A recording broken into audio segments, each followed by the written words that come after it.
find that although you are sleeping properly, eating adequate calories, but yet you experience a lot of other problems, such as a lack of concentration, stomach aches, increased stress, or poor physical performance at the gym or wherever you go, especially after eating certain types of foods. I remember years ago waking up from the bed and feeling a little bit lethargic, even though I've had 7 to 8 hours of sleep. And I just get anything convenient to prepare because I feel lazy. And what I'll do is I'll just have cereal with milk, which most people have, or either Nutella with white bread. Then I would go to work. On the way to work, I'd feel lethargic. I'd be yawning and just feel like wherever I get the chance, just close my eyes and just go to sleep. I'd feel a bit restless. And most people at this point would take coffee after they've arrived at work, got to work. But for me, I don't actually drink coffee. So I was one of those crazy dudes who just doesn't drink or have caffeine. So I was struggling a lot to be able to reply to emails and just be able to concentrate on whatever meetings that was happening. It was like I was like a robot. I was just listening. I wasn't really even note-taking or being conscious at these meetings, especially asking questions. I just was on autopilot. And then during as well the work times, I would have some snacks like these nut bars, which were healthy, but then I realized at the back they have high amounts of sugar. And a lot of the ingredients that I was reading about I don't recognize it. And then for lunch, would have this type of sandwich with white bread again, mayonnaise sauce, and a lot of other sauces, with some deli meat with a small amount of salad. And after eating this, I would feel so fatigued and I would feel so full, and I started getting like this brain fog. Then I noticed like these consistent patterns of eating these types of foods: cookies, candy, ice cream, chips, and all this other rubbish filled with oil and artificial types of things that the body doesn't even know how to process. That my skin, when I have these a lot, start to get a lot of pimples and I appear a lot dull. And it was only until I started to get this conscious notice of how important nutrition is, and the food that I was consuming was having an impact on my performance in general, that I felt very bloated. I felt tired. I was eating so fast. I was procrastinating, especially as well. As a result of feeling lethargic, my body wasn't able to process a lot of these efficiently and effectively, of how to utilize this as a source of energy or replenish itself, because it just didn't recognize the ingredients that were used. And so I felt physically weak, and this affected also my physique at the time, because you'd get a lot of love handles, a lot of fat in a lot of areas of your body. And then when I started to, I think, look at these healthy individuals at the gym or wherever, especially a couple of friends that they had glowing skin and then had a sharp jawline and the physique looked good and they just felt very energetic, I realized that the foods that they consume are highly nutrient rich. That the palette of dishes or foods that they have is very colorful, it's very vibrant. It has a lot of vegetables, berries, fruits that are mixed with some amounts of meats that supplement it as well. And then the carbohydrates that they would have are very complex, not the basic carbohydrates that most people would have, especially like white bread, for instance, which is really bad. They would have, instead of white bread, they would have rice, and basmati rice in particular, not like some jasmine rice or some other rich rice filled with oil or like other types of anti-nutrients inside of it. So when I started taking that notice, I started to really deep dive into nutrition. So in this guide, we're going to go over everything you need to know about nutrition and how to get the most out of every ingredient. And you want to be able to look into this because it's going to optimize your cognitive function, your concentration, your athletic performance, and also your organ function as well. But in this first part, I don't want to really give too much information. This is why I do it in parts, because doing these videos in like 2-3 hour lengths, you're not going to absorb anything. Let's be real, you absorb probably 20% of it. That's why I do it in parts, so you can take some time to understand what is being said and what's being told, and you do your own research. And that's another thing I would also mention. I am not a professional, so whatever you take from this video or any other videos, always do your own research and always consult with your doctor and always do your own blood work and check if this is also something that is beneficial for you. Everyone's body is different. Some things that work for most people, even according to research, may not be the most optimal because of their conditions. But moving on, in this first part, I want to emphasize on the mindset of what a biohacker should embrace for nutrition, especially. So you may have heard of this quote called, where most people usually would say, "You are what you eat." And it's very true. You look at someone who is unhealthy, you straight away know that they just consume sugars, fats, unhealthy food, junk food all the time.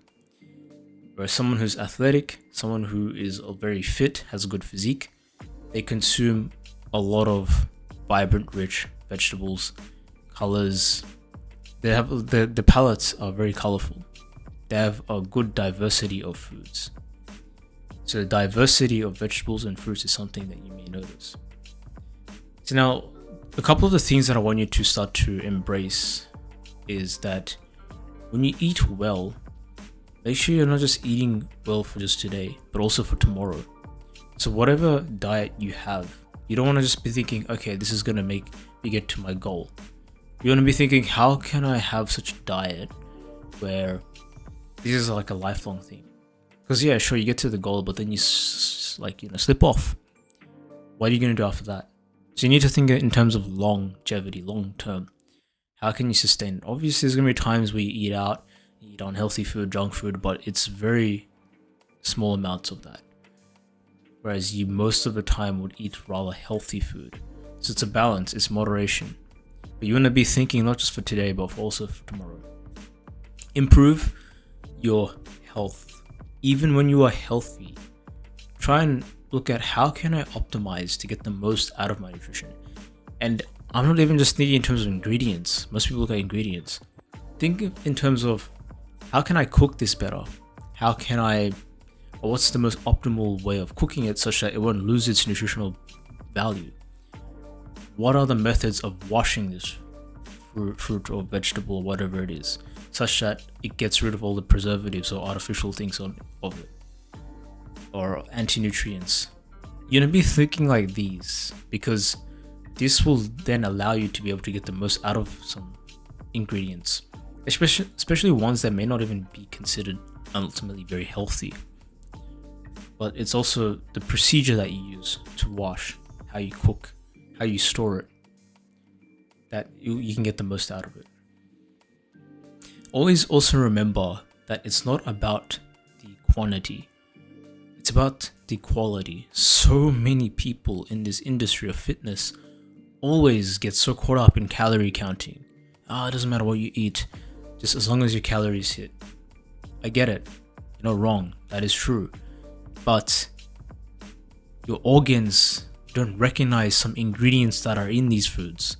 So what does it do? It stores it as fat or doesn't even know what to do with it. So why wouldn't you want to have foods that ultimately are nutrient rich, and your body and your organs can use it effectively and efficiently, which can obviously positively impact other aspects of your life. So this is something to just keep in mind and consider. Quality over quantity. Reduce your consumption of toxins and anti-nutrients, which we'll go over later on. Also, have a healthy balance of various types of ingredients. Diversity is key. Make your dishes vibrant. It should be colorful. You should look at it and you should be looking at it with a lot of surprise and excitement that you have so many different flavors and colors on the dish or presented in front of you. That's why they say usually it's good to have 3 different types of vegetables and 5 different types of fruits each day. Also, one of the biggest psychological operations or psyops is don't be fooled by the language at supermarkets.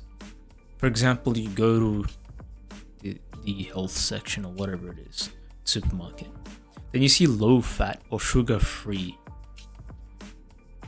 And just because it says that they are sugar free or low fat doesn't mean that they're necessarily the healthier option. You always have to look at the ingredients at the back. If you don't even recognize any of them, then you know that it's just artificial. Your body doesn't know how to break this down and utilize it, so it becomes waste.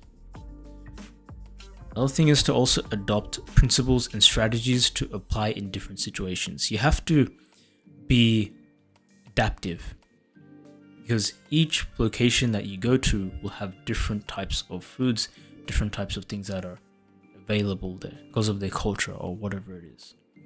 So you have to regularly measure and analyze the effects of the foods that you have at the place you are at on your body, and consciously being aware where you feel some sort of pain or something that's not really working your way. So then you can find how you can optimize your performance. So just remember that different locations have different types of foods and things that are available, but there are always healthy options that are obviously available anywhere you go. But you have to be adaptive. And the other thing is to consider the environment when making choices for both the short and the long term, especially when people start to decide traveling areas or like locating somewhere else and living.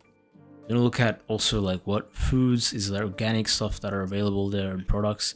If so, that's probably something that can be a big part of your life. So remember, the main goal is to be able to utilize nutritional resources as much as possible. And we want to be able to maintain energy levels, have a clarity of mind, and just promoting longevity with a healthy lifestyle, and to increase the knowledge and ability of your health and well-being. So this was part 1 of the Biohacker's Guide for Nutrition, where we just explored the mindset and the actions to take to promote longevity and a healthier well-being. So like and subscribe and stay tuned for the next part.